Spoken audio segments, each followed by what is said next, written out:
Is my shirt too loud for the camera? You look a little too preppy. I mean, This is like a first. I didn't even know you owned a T-shirt. You should throw the chain on top of the shirt. Should I? Dude, this is my. I got a V-neck from Lacoste. I like these V-necks because it like allows a little like tuft of gray hair as I'm aging come out. You got the crocodile out? Is it a crocodile or alligator? Ooh, good question. I don't know. We'll have to figure that one out. Yeah. So, before we start, I think what were you saying earlier about social media? You brought up such a great point. You said it was one of the most powerful. Our social media is now one of the most powerful marketing tools we have in our company. Social media team. And Chad said he just called you a tool. I was like, Chad, that was fucking well timed, man. That was good. Chad wrote back. I was like, oh, I wish I had it recorded. That was such a compliment. And Chad just comes in, just breaks down the walls of your ego, and just like, you're a tool, Chris. He called you a tool. Chad, do you have anything to say? No, he's. No. That's Chad, everybody. A man of few words, but well timed and well stated. You think I should have the chain out? I don't know. That's going to There you go. I mean, dude, you look. Courage. Yeah. Right. I don't know. That looks like one of my old shirts. Okay. So here we are. We are back with another one. DJ Khaled. Go with your palate. Right? Go with your palate. That's what do we talk Chris. about? We talk about. Oh, I'm Chris. Joe. No, you're Joe. I'm Joe. You're Chris. AKA Fat Mario. We talk about wine. We're gonna talk about Oregon and California wines today. Ooh. Because that's our domain. And then we're gonna talk about whatever the fuck we want. Yes, I don't know where that's gonna go. Yeah, we never really know where that's gonna go. And then maybe There's a little surprises. Entrepreneurship. Yes. Good stuff. There's good stuff today. It's survival. It's business survival is what we're talking about. Business survival. How to not fuck up your dreams. Because it's really easy to fuck your dreams up. It is. And especially, and also overcoming the things, because you've been through a lot, which we will jump into, but I'm just saying, fires, drought. All that shit. That's all in there. I'm just going to start with one thing. If you're doing anything, so many people overthink their shit. That's like one of the issues I think we have. It's like, you don't need to have 100% like everything in line to get started on something. Like, get up to like 60, 70%, like feeling like, okay, I understand what I'm going to be doing, and then you go with your gut feel after that, and you fucking jump in. Yeah. And you're going to like ping back and forth between, good and bad, right? But if you keep that like goal way out there, you're going to keep going towards that goal even while you're pinging.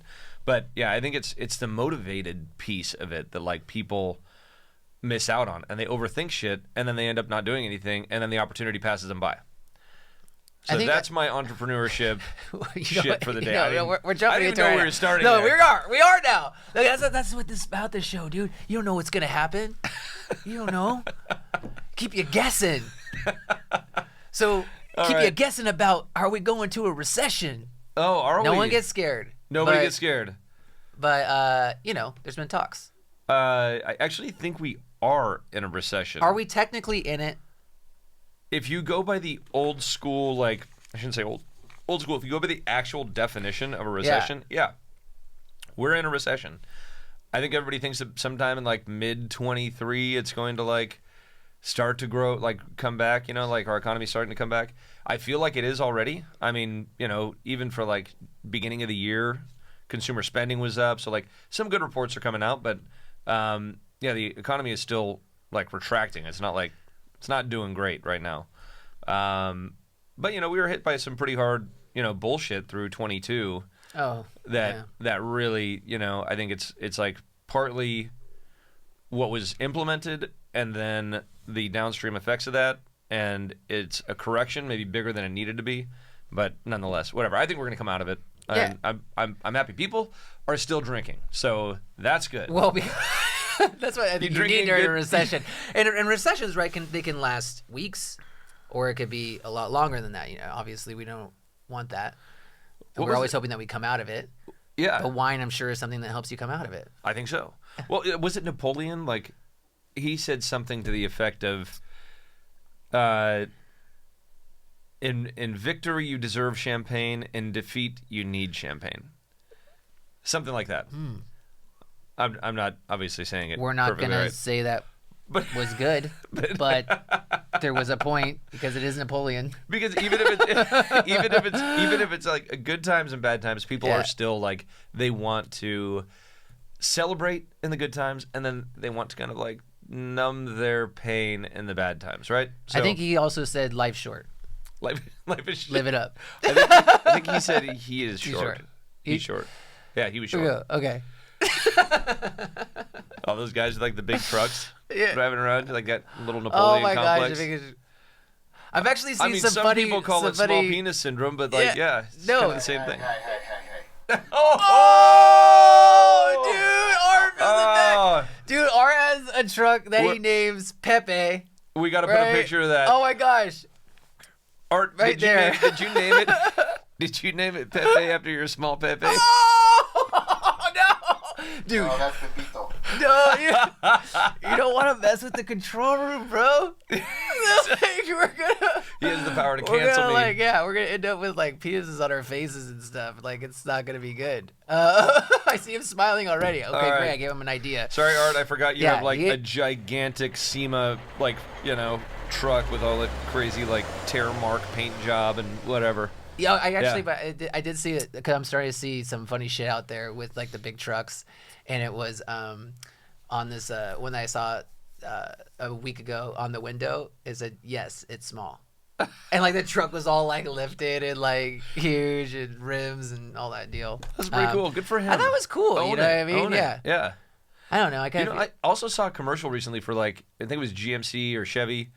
They're doing factory lifted pickups now, and I was like, oh, kind of curious really? about that. Yeah. Interesting. So, I mean, I don't know why it took so long for them to even get started on doing that, because I would imagine that's just like an easy upsell, and Yeah. and they can just build it into their factory. So I don't know. I haven't heard about them, but I got to look into those. Yeah, I'm was a sure. good idea. Because you're interested. You have your truck's pretty big. Yeah, but it's not lifted. It's actually like it's actual utility truck. Would you say it's average?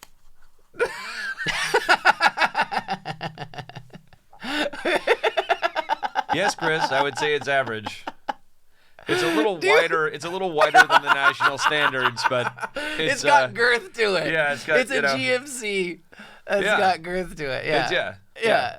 It's just a little bigger. It's not very long, but it's yeah. Okay. All right, where are we going on this one? Is it BTE? Big Truck Energy?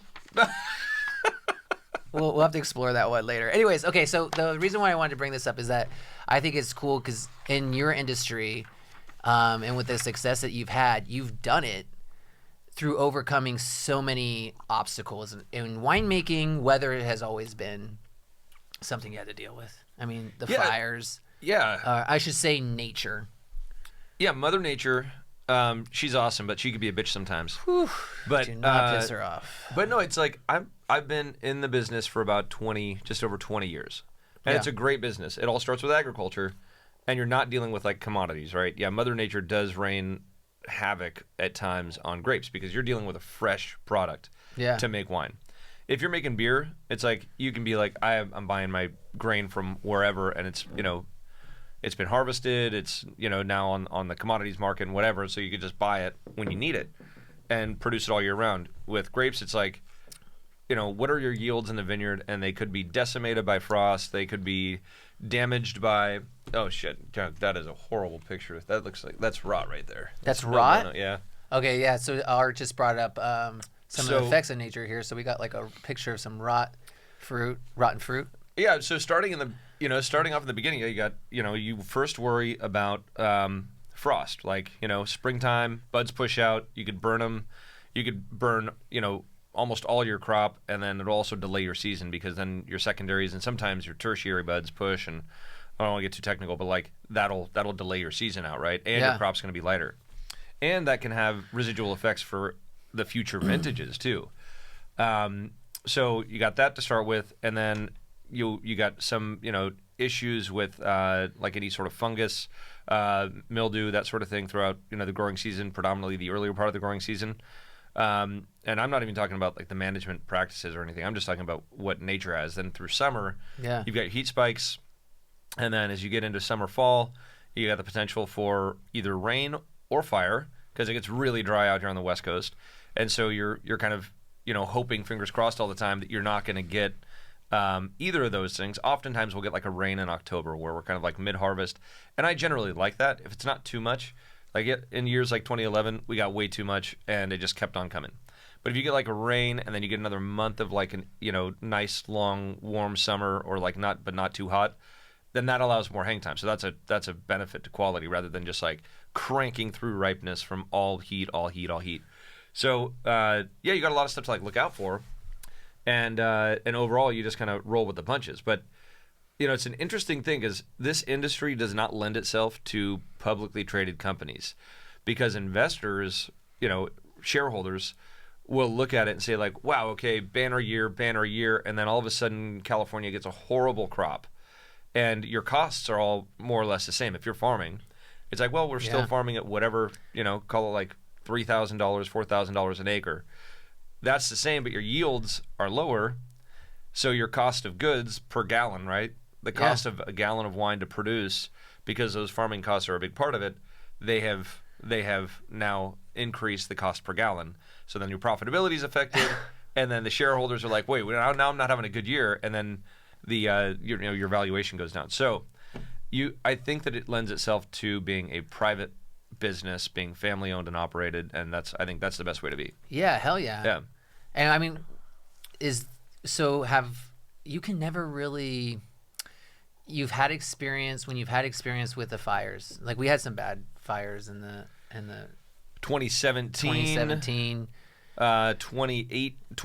California, 2018 Oregon, 2020 California, and we learned a lot. If you guys can see the pictures here, so at least, well, that was I mean, there was a lot of damage, not just to actual facilities like what you see in these pictures. There was, loss of houses, loss of winemaking facilities, loss of vineyards, a little bit of loss of life too, which is very sad. But loss of infrastructure. But the bigger part of it that affected, the yields and the quality of the wine is smoke taint, which is like a real thing. But I had heard about it. Australia deals with it all the time, so they're the gold standard. And so 2017, we learned a shit ton about it because we had the 2017 fires, and it did affect a lot of our fruit. And so we went through the process of figuring out how to assess, right? So that was these compounds, they don't actually like express themselves in the fruit. You can taste the grapes, you're not going to taste any smokiness. So you got to actually make it into wine where those compounds are tied to the sugars and they're released during fermentation. So we did these micro fermentations in like 5-gallon buckets, sent those wines down to Australia, to the Australian Wine, AWRI, Wine Research and Australian Wine Research Institute, and analyzed them and figured out like what the sensory threshold was compared to what the actual analysis was, and every variety was different. So it was like, all right, now we have compounds that are expressing themselves, and then we have kind of, I'll call them dormant compounds, because those could express themselves over time. So you needed to look at both of those things and kind of get an accumulative idea as to, will this break sensory threshold? Do we need to just like not even try to salvage this crop? And so it came down to, vineyard by vineyard, block by block assessment, what was affected to a level beyond any repair. And I think we made a lot of good decisions in those years. But it was a steep learning curve, and we know a lot more about it now. And crop insurance was a big thing. Because at first it wasn't like, it was kind of like smoke taint is like a ghost of a flaw. Like, how do you quantify it and whatever else? Finally, the insurers, which are underwritten by the U.S. government, so the government actually started, like, they put parameters in place. So then you were able to actually get crop insurance if your crop was deemed damaged. Well, man, it was interesting when you mentioned, though. I wanted to say, here's another Art just brought up.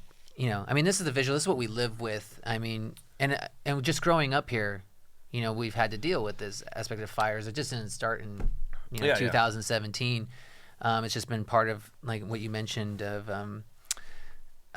living with Mother Nature, which she wants to do. But you said the dormant compounds.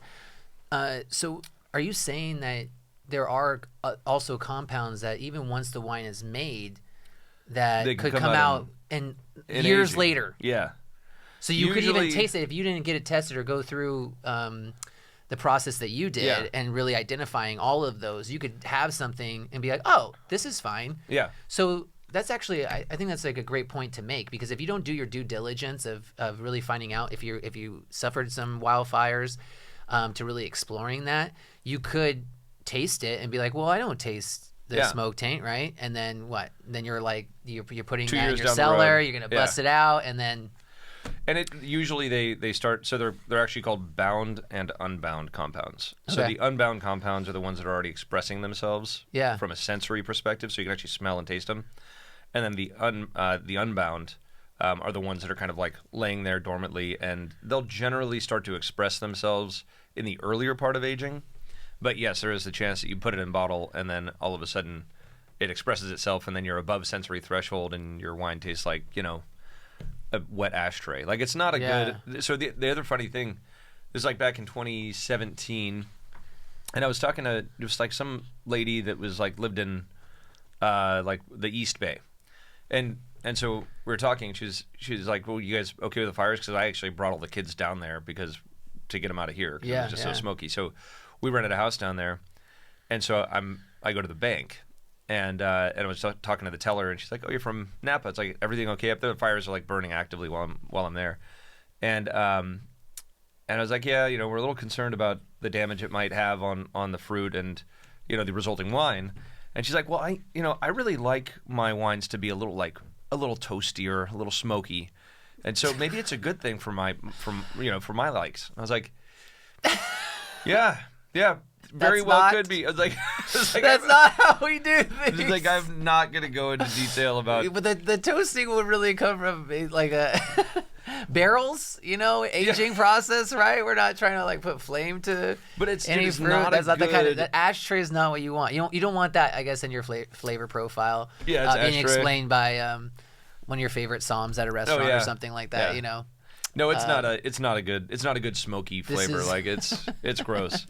Anyways, yes, we got through that. We've had droughts. We just are coming out of a drought. I think we're gonna still kind of be in a drought a little bit. So I thought unless it we was get great to more talk rain. about this year. Do you have any kind of what to expect for this year? Well, we got a boatload of rain, Yeah. and the snowpack. That's the secret to California's success, right? Because we didn't have really a great snowpack for the last couple of years, and we were in the middle of a drought, and water is becoming more scarce, and whatever else. But we got so much damn snow up there. I think we have more snow than I've ever seen in my life, and so that's all going to drain down into the delta, into many of the reservoirs.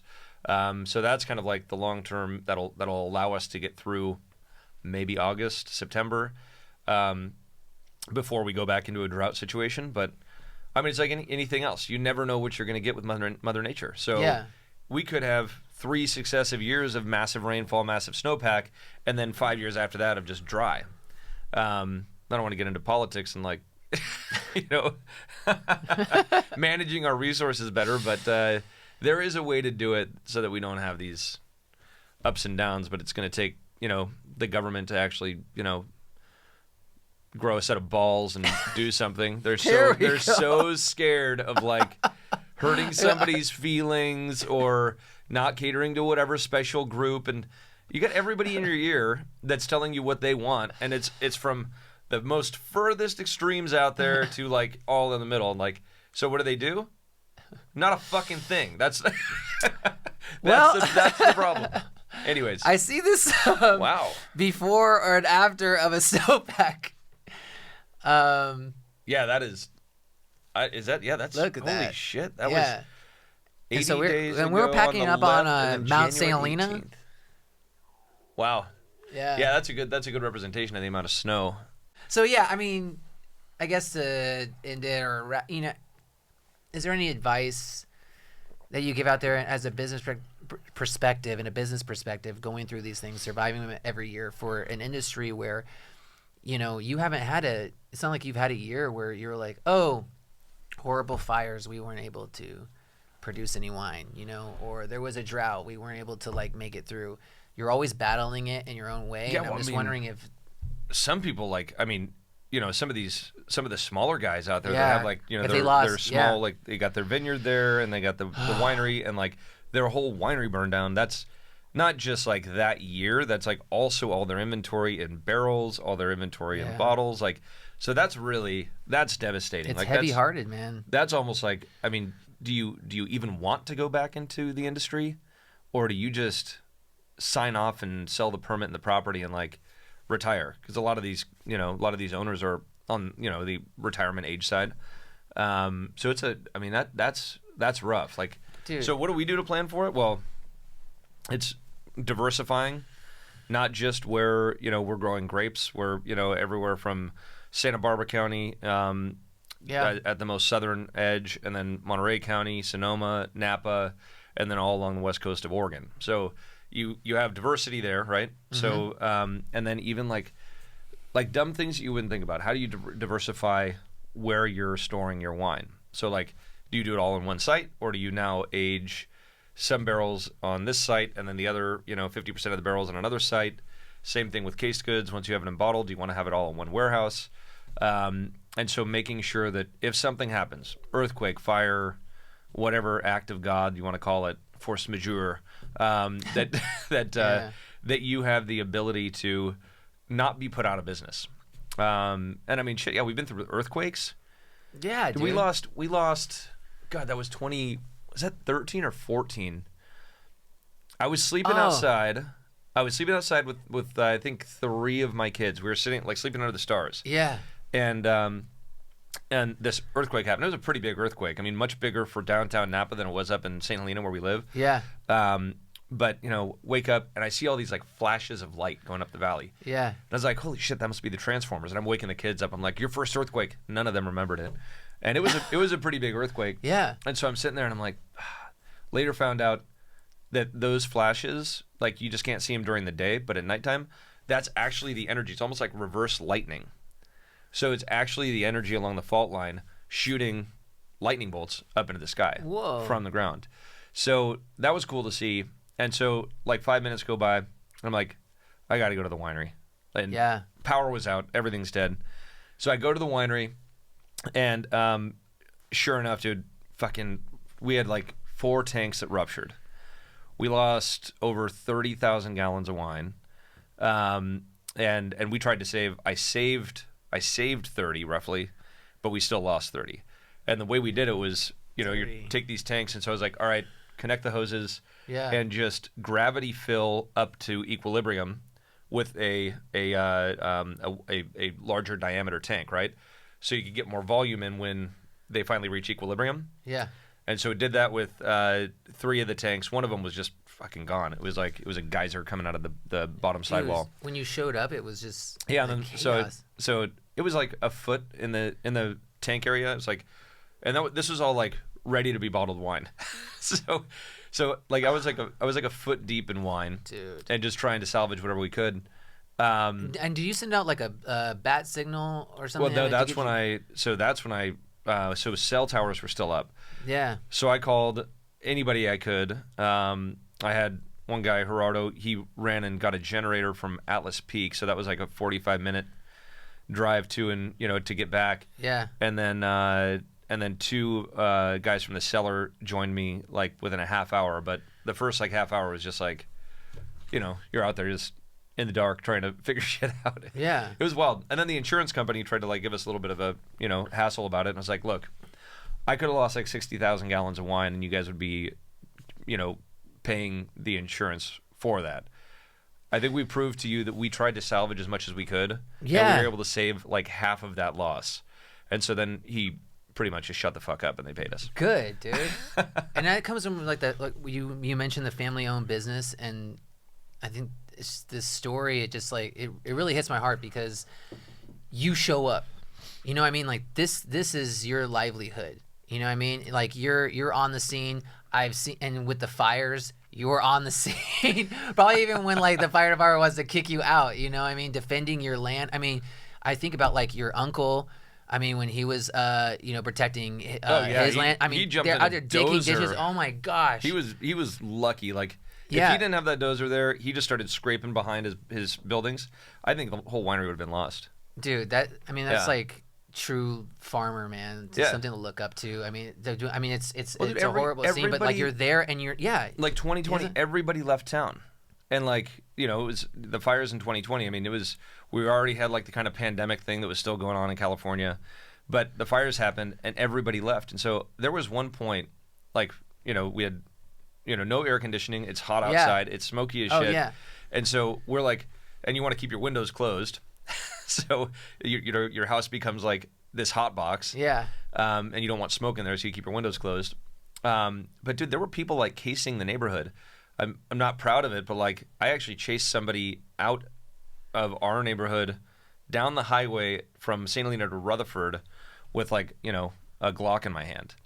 'Cause I was, no, they're just so like you shady know. ass people. And then I texted my neighbor Joe like, packs "Hey, heat, dude. He rose with that Glock. If you didn't think Napa Valley was gangster, but dude, dude, hell it's yeah. the mean streets Hell of St. yeah. Helena." Yeah, Yeah, that's props right there. But dude, think of how low life you have to be like, Dude, oh, it's shitty. It's these really people shitty. are like running, like leaving, Yeah. leaving the discomfort of their home because of these fires and the disruption and no power and Yeah. whatever else. And somebody out of like wherever the Bay Area is like, I'm gonna go steal shit. Dude, it's like I was gonna say that kind of remind me. So it was I think the real bad ones in 2017. Yeah. I was living in New York at the time, and so we had just gotten back from a trip, and it was really hard because we had just like landed and heard about how bad it was getting there. So immediately, obviously, I want to contact my family, and actually, my mom was in Europe. My dad was alone, so I was just thinking about like calling and checking in with him, and the cell towers, right? Because Yeah. they were all down. They burned, yeah. Yeah. So I couldn't get through. So it was really becoming a moment because I was like, and I got my dad, 2-tour, Vietnam vet. And finally, it was, I finally got a hold of him. It'd been like over 24 hours. I'm like freaking out. And he's like, I remember I called him and I hear his voice. I'm like, Dad. And he's just like, what? What do you want? Gosh. He's like, this isn't Yeah, Vietnam, what? Chris. Yeah, It's like, fine. he's like, you're like calling me, and I'm like, Dad, dude, you have to evacuate. And my mom was on her way back, so she was like rushing to go get him. So it was just timed right that when she was getting back from Europe, so she was like heading back to him to evacuate and get whatever they could, because in Rutherford they still had time, but the fire was like all around him. It was like you could just see it from yeah, the it was out, backyard. yeah. And dude, it was like I think it was like just like the best response. It was like typical though, where he was just like, he's like, I've been through NAM 2 tours. I'm not scared of no fire. And I'm like, Dad, like I respect you. You're a tough man. Always looked up to you, but it's fire. Like it's not like you just rush out there like balls crazy and start shooting at it. Well, like, but at the same time, like, okay, your parents' house is like mid valley, like, and the winery's mid valley, so it's like a really, Yeah. it's a good safe area. That's not to say that like fire doesn't, Yeah. it'll track up through creeks and whatever else. If the winds are right, it'll get everything right. Rachel hated it, like hates when we have fire season because like I'll get out and like protect our properties Yeah. that are in the area of the fires. So like 2020 was a good example. Like they didn't have actually at 2017 a property up on Sulphur Springs, right, like just west of St. Helena. 2017 the fires burned from the south side up to that property, and it was stopped at the property line. Yeah. 2020, the fires burned from the other side and actually stopped at the previous fire, and then we had cut around the property, and then I was up there with just like a 500-gallon water tank and like a gas pump, and we were putting out like spot fires so that it wouldn't keep creeping down towards the structures. And actually, I have I have my boots in a display case because they actually melted. Really? Like it was because like like you're walking through areas Dude. that like and so I'm like look down at them, like my feet are fucking hot. And I was like, holy shit! Like there's a bunch of embers still like underneath, like underneath the burned ground. And so I've got them like in a in a display box, just like melted rubber soles. So yeah, it was fun. Yeah, maybe we could like put those up for like charity. You know, Joe the Survivor boots. No, but those dudes on the front line are like they're totally. real. Like they're fucking tough, dude. They're All the out love. there for like 24 to 48 hours, even longer, like the entire time. And I mean, we delivered like sandwiches from Napa County all the way over into Sonoma County on the fire roads, and like you get way back out there, and these guys just like holding the line, they are like beat to shit. Like, and you're like, dude, thank you guys. This is like, you know, it's huge. Yeah, heroes. Yeah. Anyways, you never know what you're gonna get, man. But what else are you gonna do? You got to live your life and, you know, try. Yeah, learn from Yeah, your there you go. experience. Like that. And keep that going, dude, keep that fighting. Dude right there's a badass. Yeah, they're all badasses. No, but it was fires and pandemic. That too. we did. Yeah. Yeah. So you're No, wearing but those the masks. heart of the pandemic from like March, April through to Yeah, August, September, like, and you know, then they started like opening up a little bit. yeah. And they just like, they tease you, be like, oh yeah, you can open up and like only do 50% capacity, and then all of a sudden the numbers in the county would go up to like whatever Yeah. level. They're like, oh no, we're all shutting down again. No, you can do outdoor now. No, you can't do it anymore.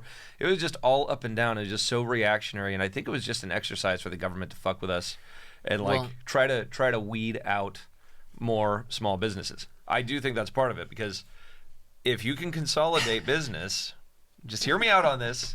Hear me out on this, okay? Okay, This might be a I'm- controversial thought. Oh, it might be. It might be. All right, just a little. If you can consolidate business Yes. into the hands of fewer people, Yes. take Amazon, Microsoft, whatever, like take those as examples, right?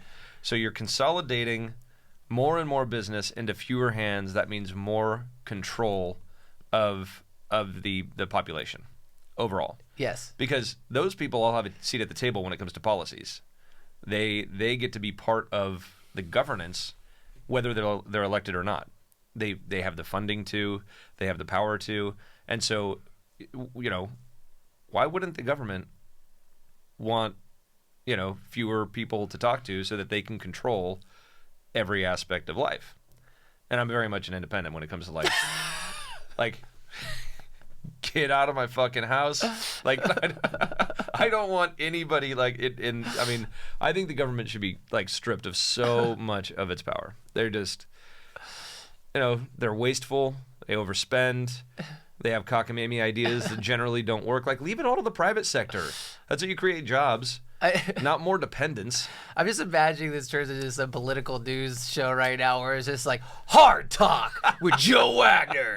We get in deep of what's really going on with Well, these now issues. you're all getting to know me a little bit here. So yeah, I am a small government guy, Oh, totally look, dude, pro I get- independent hey. family business, like all that Hey, shit. you got it hit hard though, because it wasn't just agriculture, wine business. You were experiencing that, but also restaurant.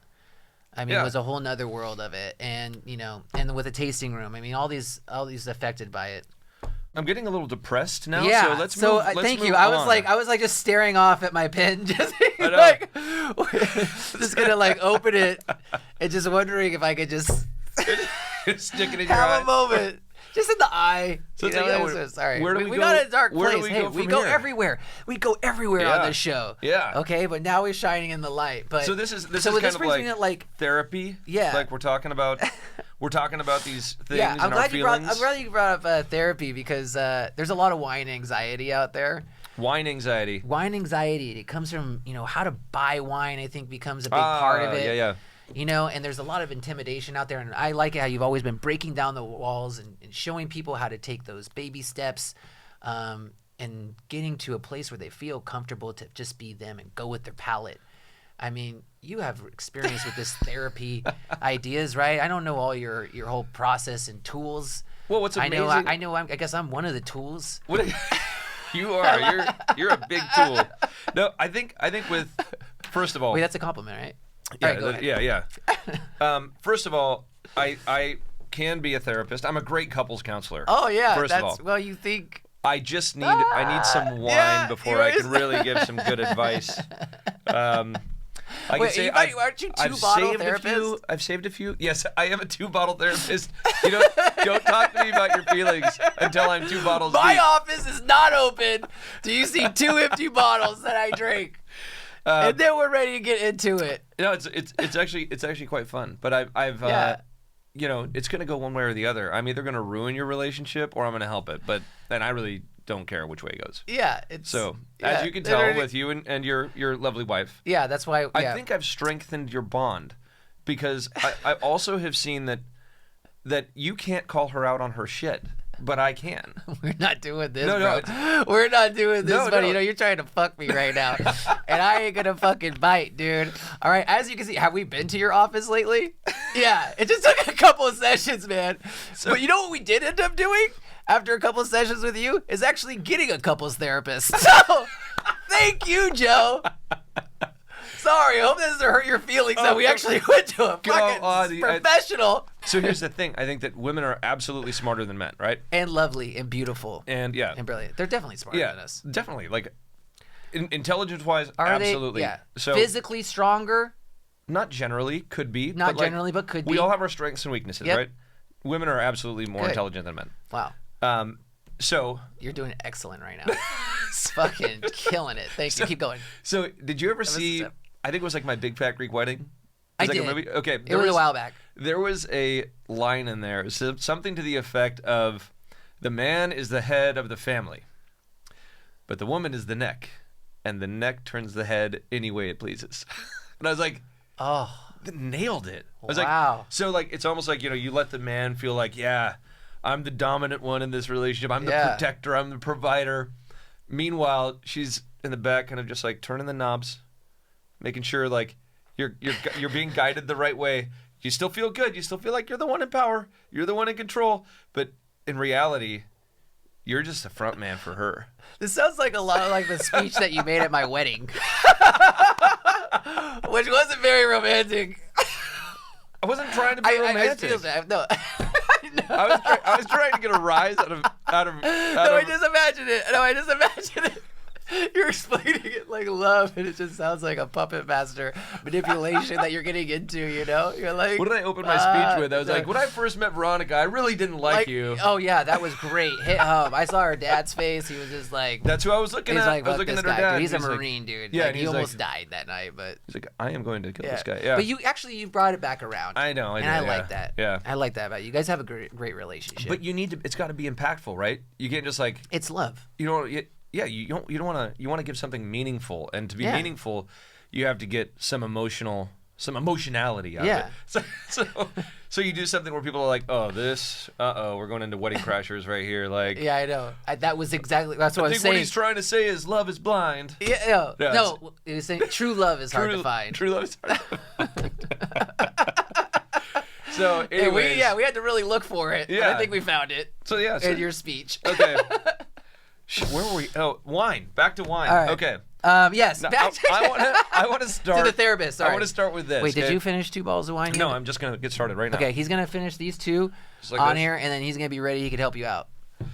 Okay, so reading a label. You've done this on your TikTok. I thought we could do it live too. Yeah. So let's call it digesting a label, right? Like this, yeah. You obviously this is a very straightforward label by and large. Bowen Pinot Noir. So you got the brand name, you got the vintage, you've got the appellation of origin or the region where it's from. This is Sonoma, Monterey, Santa Barbara. Varietal, and then some. This is all more of like the artistic side of things. Yes, that's the front label. So this qualifies as a legal front label with vintage, appellation, brand, and varietal. And then back label. This is where it gets fun. So you can get a little more detailed about stuff, which we do, talking about the percentages and whatnot. And then you have the alcohol down here. This is all your legal stuff. The government makes you do stuff like this because they think that we're all a bunch of idiots. So they have a government warning letting you know that women should not drink alcohol while pregnant. Like, really? Do we still have to tell people this? So you don't your big problem with the government warning is that, because I know you're so involved with the packaging. We've gone through this, dude. You're an artist. The aesthetics of it. You go into your dungeon. You're putting all these packagings together, but then you know that you're gonna have to put on this thing that you feel is kind of takes away from your design. I think our society should be a little smarter than that, and I think I don't want to say I think the government just oversteps their. Can we be smart? Yeah. So yeah, there's some stupid shit we have to do on our labels. But go ahead. Sorry, I interrupted you. What's the other parts you like about it? You have your standard size. This is a 750 ml bottle. Alcohol there contains sulfites because wine has naturally occurring sulfites, and we typically add sulfites to our wine for preservation. And then barcode, you can have that or not, and then the our company name, Copper Cane, so that people know when you see Copper Cane, you're going to get a quality product. That's what we're doing with that. Yeah. So, when it comes to packaging, you want to tell a story, right? Yeah. So in this case, it's very subtle, but Bowen means the farm, and so what we wanted to do was show that, kind of going back to our farming roots. We sold the brand in 2015 and started investing in more property, etc. So this became kind of the starting point of that new era in my career.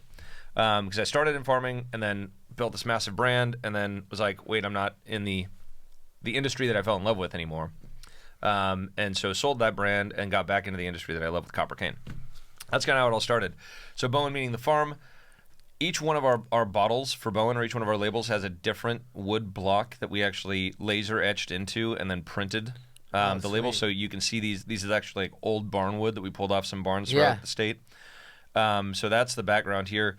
And then there's the quote here by Daniel Webster, which I think like one thing I really like about it is that it summarizes what the importance of farming is. So he talks about, I can just read it. He talks about, if you read the whole quote, it's about humans just being, roaming barbarians until they settle down and they plant seeds. And that was the foundation of human civilization, which I think he's dead on. I don't think he was applying it to wine, but I think agriculture in general. But he does say, when tillage begins, other arts follow. And so to me, that is all about wine. I don't think he meant it that way, but you got to think like you start with a fallow or virgin piece of land, you plant your grapes, and then you harvest them, and then through artistry and science, you create wine, and you end up creating something that captures a sense of time and place and is a bit of an art in its own right. That all started with tillage of the land. Yeah. And this will go straight into the bullshit with these non-intervention winemakers, because those guys, I will call them out every chance I get. Fuck those guys. They've intervened. They've intervened, and they're trying to market the shit like they don't, like, it just made itself. It's magical. It's a pure, extraction of what Mother Nature gave us. They know they know it's bullshit too. Yeah. I would love to do a tour with just a couple different totally crazy ideologies, right? Oh. Like 4 people. I mean, we can do it on a podcast, I guess. Yeah. But get like 4 Reach people out. together and do like a road show, and be like, all right, I'm gonna say this, whatever. Like everybody has their idea, and then each one rips the other one apart. I think it'd be entertaining as hell. I actually invited Jim Bernal. No, this goes back to. I think the wine anxiety just shot up. So I actually asked. Well, I didn't ask him directly. I asked his his henchwoman, whatever her name is, so because he wouldn't talk to me. I even showed up at his winery. I was like, "Is Jim Bernal here?" Did. Like, Yeah, you did. I'm sorry, Mr. Wagner. No, he's not. He wasn't able to see you. Would he have like a wanted poster in the back of me? Oh. So he wasn't able to see me, but I talked to the girl and I told her, I was like, if he would be open to it, this is a great way to there's a tension there, right? Yeah. And we can agree to disagree all day. And I just asked if he would come on a road show with me, and we would do kind of like, let's talk about our wines, our styles, and poke holes in each other. Yeah. In front of people, let them all decide. whether they like the ideology of you better or me better, or the quality of the wine of yours better than mine, and whatever. In case anyone doesn't know, And you're a pansy. about this whole situation with you and Jimbo. So what you're talking. All this is coming from the situation of him basically. Well, I'll tell you what happened. So that's what I'm trying to get we to created E11. as I mumble into we it. But... produce these grapes are grown in Oregon. We produce it in California here at the winery, right? So cool, all totally legal. Talk to the TTB. How do we label it? And they're like, just don't use the actual appellations, but you can refer to them as like the Willamette region, the Umpqua area, that sort of thing. Yeah. So we mentioned them on the back label. So Jim Burnell, he's watching the growth of E11. E11 becomes, like the third most successful Pinot out of Oregon, which we were really proud of. Instead of being a better winemaker or whatever, he decides to get his cronies, because he's heavily entrenched in like the government up there, the Oregon Liquor Control Commission, the OLCC. Like he's one of the guys that helped write the books. So he's actually a lobbyist by trade. So he knows how to pull the strings and shit. So he pushed the TTB to like come down on us, and we talked to them and we're like, well, you guys gave us the guidance here. We'll pull the labels and not use it in the future. And then he tried to launch all this other stuff like against. It was just it was like a marketing campaign to try to damage us. And it did slow things down for a bit, but overall I think people didn't care about it and they saw the bullshit there.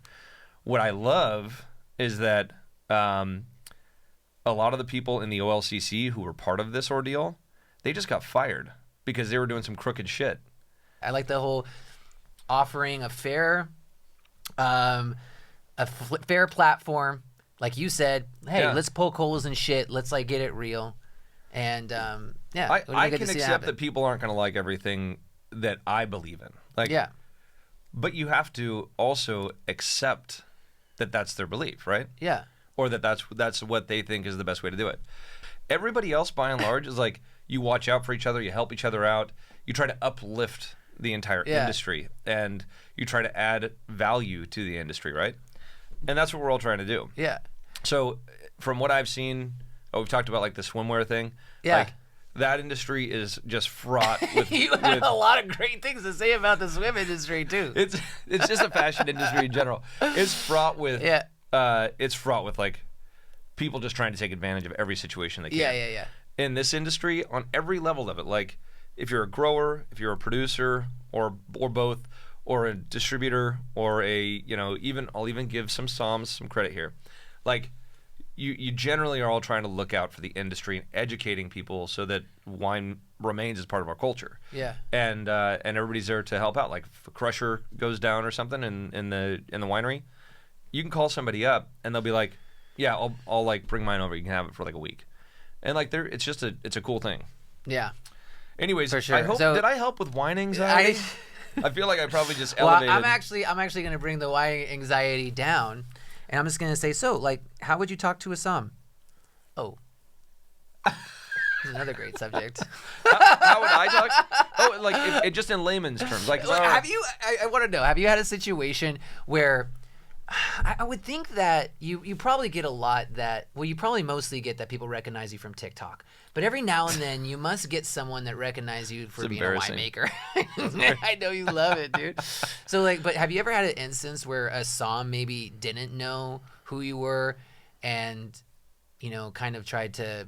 Yeah, dude, I used to be able to get away with that like all the time, like 5 years ago. Yeah. And then... maybe a little longer than that, but like 5 years ago now, most somms are, they've recognized me from events or whatever. Yeah. Articles and shit like that.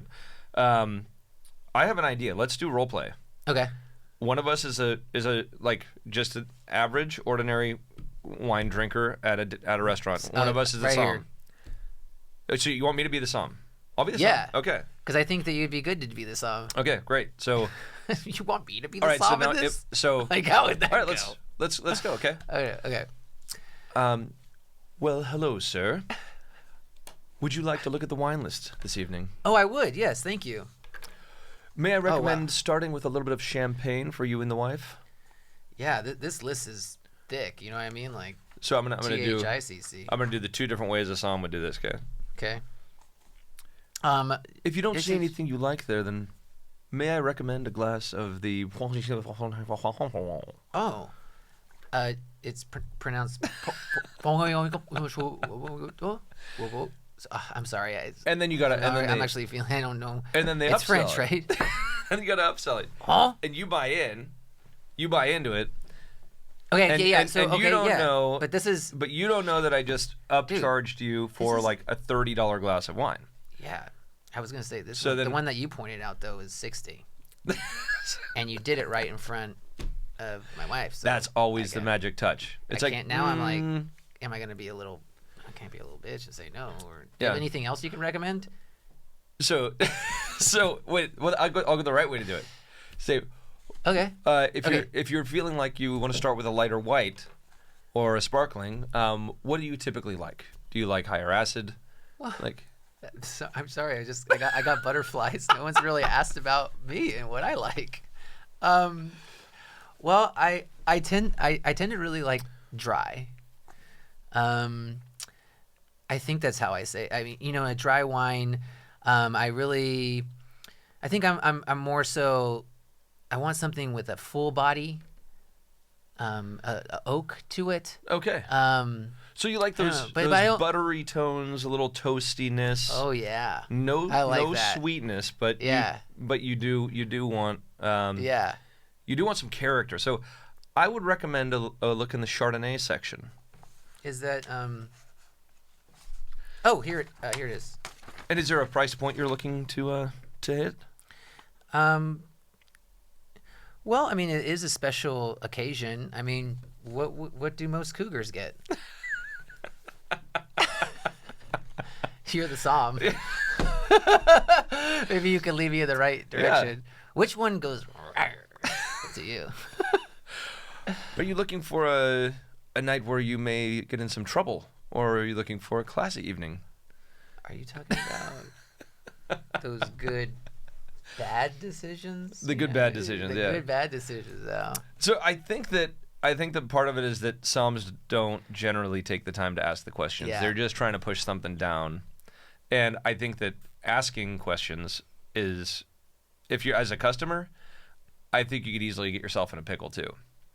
Yeah. Because once you open that can of worms, then, you might want their recommendation, but you got to be very clear with what you want. And, if they're not asking questions, you got to tell them, like, I feel like a white, Thank I you. feel like this. Yep, that's what we want to do. Style, and, like, so I like my whites with a little bit of, like, a buttery, rounded character to it. I don't like a lot of tannin or texture. I like good acidity. I don't like residual sugar or sweetness. And then lay that out and add the price. Be like, and I'd like it to be under $80 a bottle or something like that. And then they should give you recommendations Yeah. that fall into that. But I think having even just think of it as like three things, right? You just have three things that you should tell a Psalm. Okay. If they're not really trying to pull the information out of you. Yeah. So if you go into reds, right? So you're like, I like big, dry, fruit forward reds. Yeah. Like whatever, if that's your style. Or you're like, I like austere, high acid, lighter style reds. So you like just have those three main components, and then see what they say. Now, But when you keeping it say simple. high acid, is that something that you should be looking for what you're going to eat? I mean, even if that's typically what you drink. Yeah, from- and I've made the mistake of, like, say you're at a restaurant and you order, like, whatever, lamb, right? Yeah. And just going straight up, like, if the Psalm comes over and they're like, could I help you out with wine? So yeah, I ordered the lamb. What would you recommend? And that it's always like, never ask a recommendation without saying what it is you want, like what style you like. So acid wise, I would say generally you want good acid when you're eating, like, foods with more fat in them. Mm-hmm. But I'd say generally you want a firm or good enough acid for anything that you're going to be, eating or drinking and eating with. Yeah. But then there's the balance of, like, texture, so you can get tannin, like really a dry character, and if you have too much acid with a lot of tannin, then it just, like, loses its balance, and so I don't think that's a good mix for food. And I think you explained it well too with tannins and the mouthfeel. Yeah, yeah. That's what you should, because I'm always trying to make that connection of lowering this anxiety by kind of simplifying it for you, because you're touching on something really great, and it's just communication.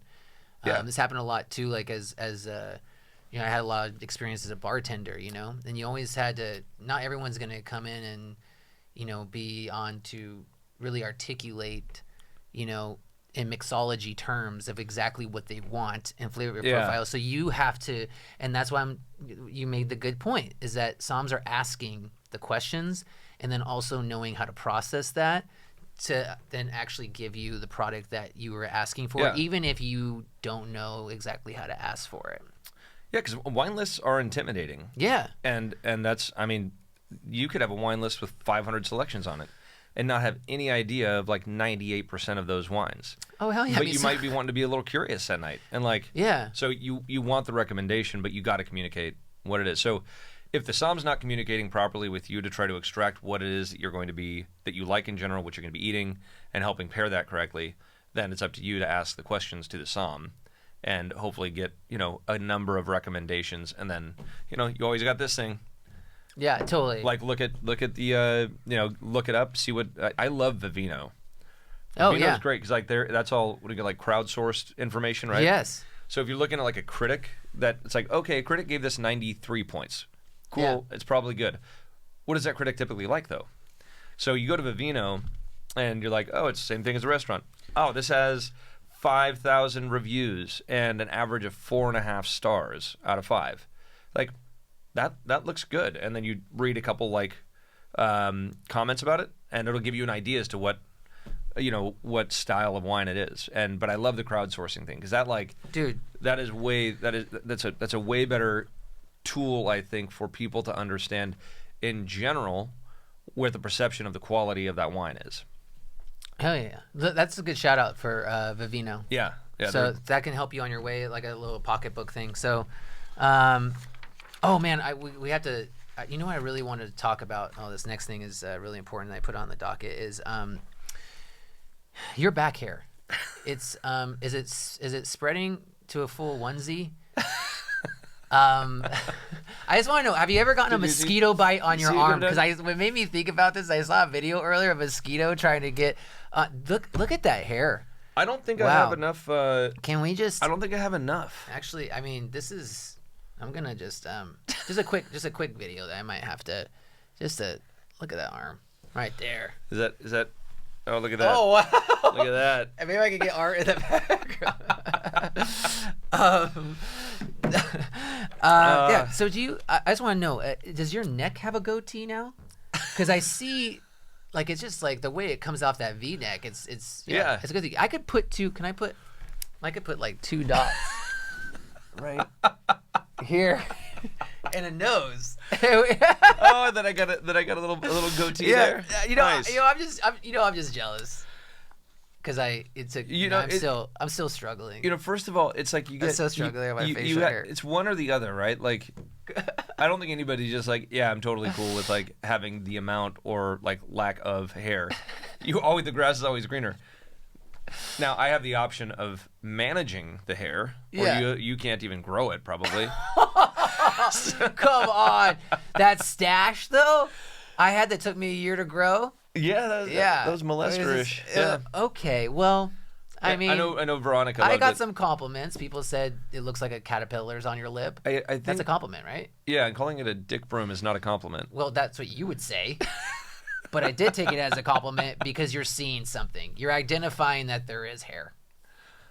Oh, wait, dick broom? No, that wasn't a compliment. Dude, what the fuck? Why'd that just hit me? Listen, I just Dude, you're a dick. What? You were saying that like in the office and stuff, like. Oh man. Yeah, anyways, I try to do a little bit of management, you know, conditioner. Yeah. Stuff like wait, that. Do you? You know? It does glisten in the sun. Like, is it like pomade? Do you do anything to control it? I'm never gonna shave my body like that whole thing. You like never waxing. do. Can we actually get that out though? Is that you've always been proud of it, right? I mean, you haven't. Yeah, you don't wax it. Nope. No, I mean, No part of your body? Certain parts, yeah, but not my Like back. the lower back? Do you wax that? What do you mean certain parts? Just certain parts. Why would you? Whatever Rachel wants is what Oh, what she gets. Yeah, that's back to the neck. Whatever the neck wants. Whatever the As neck it controls the head. Look down, and that's what you're waxing. Thank you. I will, honey. But everything else, dude, it's like how much upkeep can you do? It's gotta fucking hurt, No. bro. No, actually, the only part that hurts is like just above the shaft. It's weird. Just above the shaft? Like lower stomach above the shaft. Really? Yeah. I would imagine it was like, that nice taint area. No, dude, that doesn't even you don't even feel that. I don't really? Yeah, seriously. Wow. I'm Dude, surprised. This is good to know. Our listeners are... I'll tell you. I'll tell you the. Can you imagine the people that were here on how to buy wine? I know. They're like, what the fuck are they talking about? They're like, dude, these guys. Like, now we're talking about waxing the taint. Why'd you bring this shit up? Why'd you want to talk about your hair today? Dude, you're such an egomaniac. So, here, hold on. I gotta tell you a quick story, though. Okay, tell me a quick story. So, first time I ever tried, because I used to, shave my junk, and I didn't like how it came back stubbly. Oh, yeah. Right? And yeah. so, and girls don't like the sandpaper feel, whatever. So, how often can you shave? And then you get razor burn and whatever. And so I was like, I'm going to try this waxing thing. So I actually bought, an at-home wax kit. Oh, shit. I was, 19, I think. So, this was a long time ago. But, at the same time, I don't think you could find somebody to wax your junk. Back then, it was, that was not a normal thing for guys. I think it was a pretty normal thing for girls.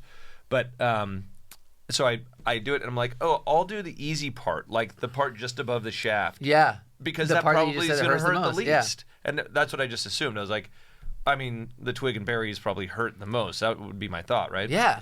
And so I apply the wax. The twig? Twig. I don't know. Trunk and berries over here. But. And so I'm sitting there in the bathroom, and I trunk and berries. Trunk and oranges. And so it dries.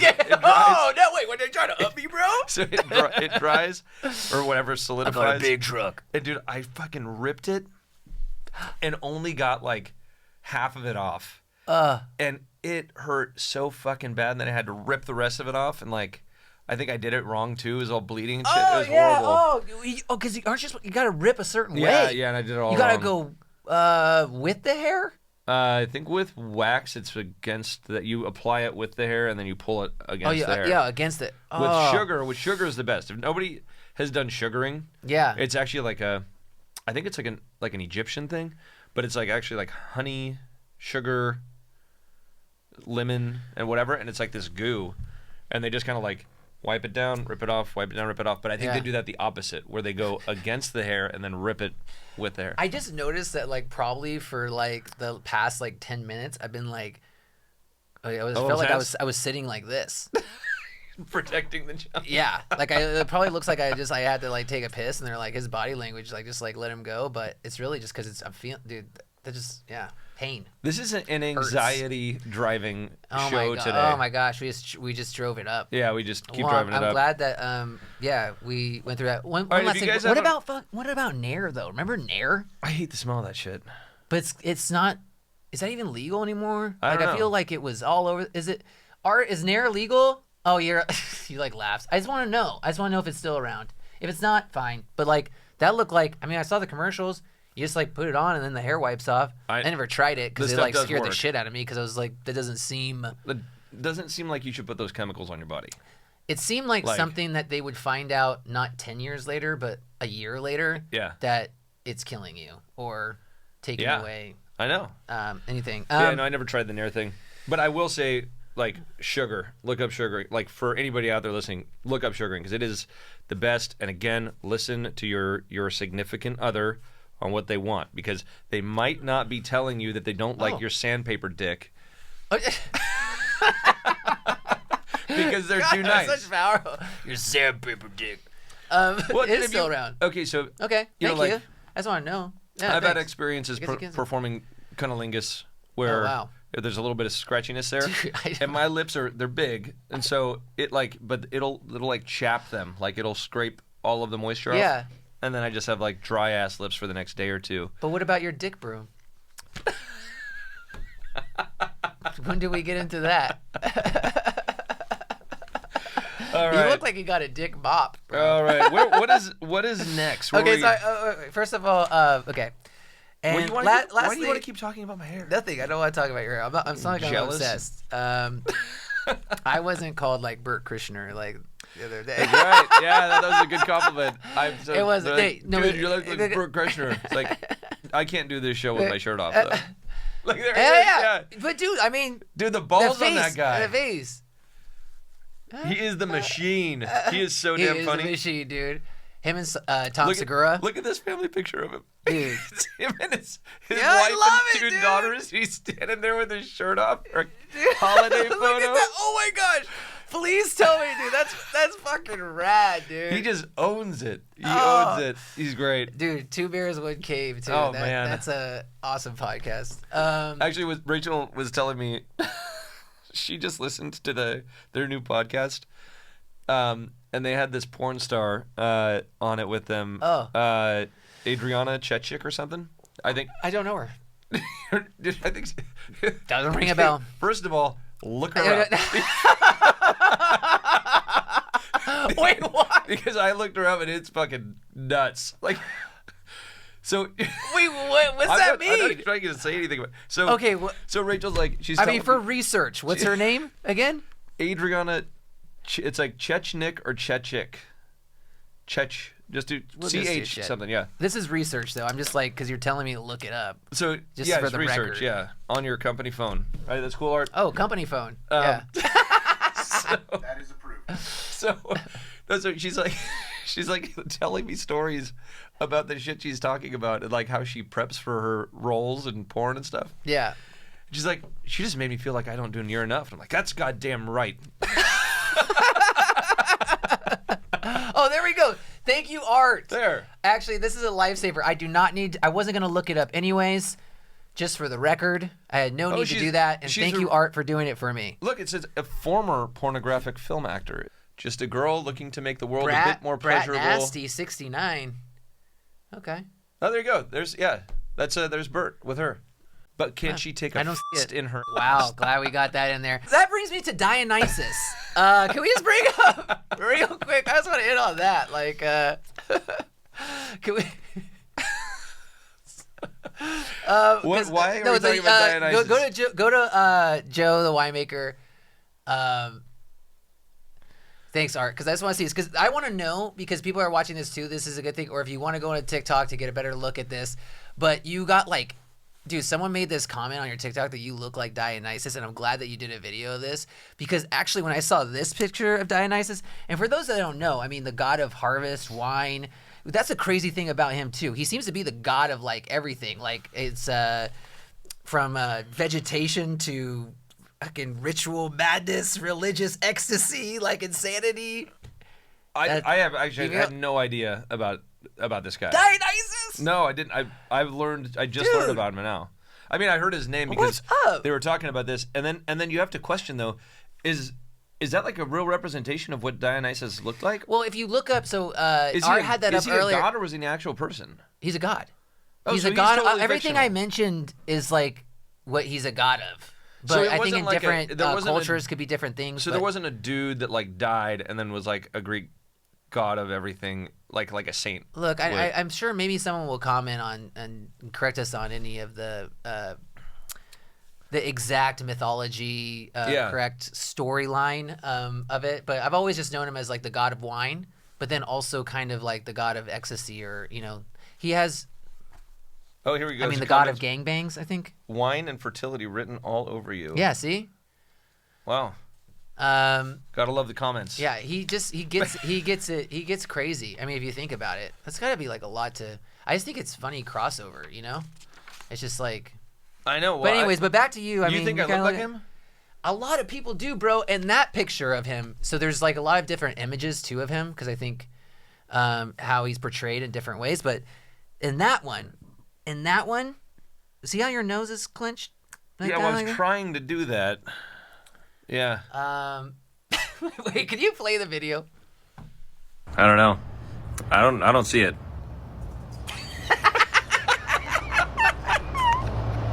I'm sorry. Where'd you go? still don't see it. I don't know. But he's like, you gotta go check it out, Joe the Winemaker on TikTok. Oh man. But hey, dude, should we jump into horrible bosses? I think we should. I think it's about time. Yeah. All right. All right. As always, send us your horrible boss stories. Send us your stuff. Horrible. We want to hear the bosses stories. at coppercane.com. Yeah. All right. I'm just going to jump right into this. My first ever boss was basically a real life Mr. Krabs. First of all, I don't know who that is. Art? SpongeBob. Right? Can you bring it up? Krabs with a K? Yeah. Yeah, Mr. Krabs. That's what's spelled with a K, right? Okay. If you don't get the reference, well, let's just say he was quite the penny pincher. One morning, I was on cookie duty. When I was on cookie duty. Oh, okay. Right here. Ah, okay. Yeah, I recognize that guy. Yeah. So he's a penny pincher, is what she's saying. Yeah. Okay. One morning I was on cookie duty since we were served freshly baked cookies with every sandwich. At some point, one of a couple scoops of the cookie dough ended up on the floor. So I picked them up to throw them away, just as everyone else would. Surprise! My boss comes around the corner and asks me why I would just toss away perfectly good cookies. Against my will, I had to put them back on the cookie sheet and bake them to chewy perfection. Being 16 at the time, I felt like I had no other choice but to serve those cookies with extreme guilt all day. Now that I look back, I should have saved the cookies for him to eat. That would have been good. We can also explore the time that I got yelled at for filling each sink at the dishwashing station with hot water. Even though scorching hot water is what's required for the dishes to be sanitized before the next use. I thought to myself, what else does this man skimp on? From that point on, I cringe every time I use the same dirty and dingy knife to prepare a sandwich. Imagine how you would feel knowing you just ate off a dirty plate with unsanitized silverware. Even if we don't like to think about it, I'm sure half the time we eat out and one of the utensils has some invisible grime on it. But anyways, every time I went to work, I just couldn't believe that this man was the owner of this sandwich shop, and I have never stopped thinking about those two lucky people who ate crispy cookies covered with dust mites. Covered with what? Covered with dust mites. Oh. All right. Yeah, I think. I mean, what I'm going to say is that if you're number one in the food business, it's all about quality and cleanliness. Like that is. You need to it starts with cleanliness. So heck yeah. That's screwed up. Now the penny pinching part, that's just going to affect everything. But there are some people out there that just like they cut back on everything, and unfortunately that'll sacrifice quality. And I would imagine this sandwich shop may not be in business anymore. I mean, at some did point that all people catches up to find you. out? I don't know. I mean, that's the thing, dude. I mean, we're coming from like working, a lot of years in the restaurant business. You see some shit, Yeah. and then when you're on the other side of it, like you're kind of like, you get to this point too that if shit's really going down, because I always try to, because I can like emphasize, like I can have empathy for servers and stuff like that. Being in those situations, I know sometimes you get under. Shit's going crazy, and you're just trying to do your best. And when I try to look for that, and if I see that, it's fine. But then sometimes you just get people, and you're just like, I don't know what is your deal, why you're being a total dick. And then you want to handle it, but you make sure you get your food first. You know what I mean? Yeah. Like, and then you can drop the hammer, unless you're gonna get dessert. Okay, we might have to. This is gonna have to save this to the end till you have your all like let loose, but because you don't know in that time, you don't know what's going on behind there. And sometimes it's not even if there's any conflict. Sometimes it's just like it could be laziness or, in this sense, like penny pinching. Yeah, like everything has. You're an innocent bystander eating a cookie with dust mites on it. Yeah. Well, I mean, I oftentimes think about, certain restaurants, like how much of this stuff is actually like left over from like the day before. Like if you get a chicken salad. Yeah. And it's like cold chicken, like all mixed in with the lettuce. Was that like 2-day-old chicken, or is that like freshly baked? Oh yeah. And then like chilled that day and then put in the salad. Like, so you never really know, but that's where, you gotta, once you develop faith in a restaurant, then you keep going back. But stuff like that was just, dirty is dirty. You can't change that.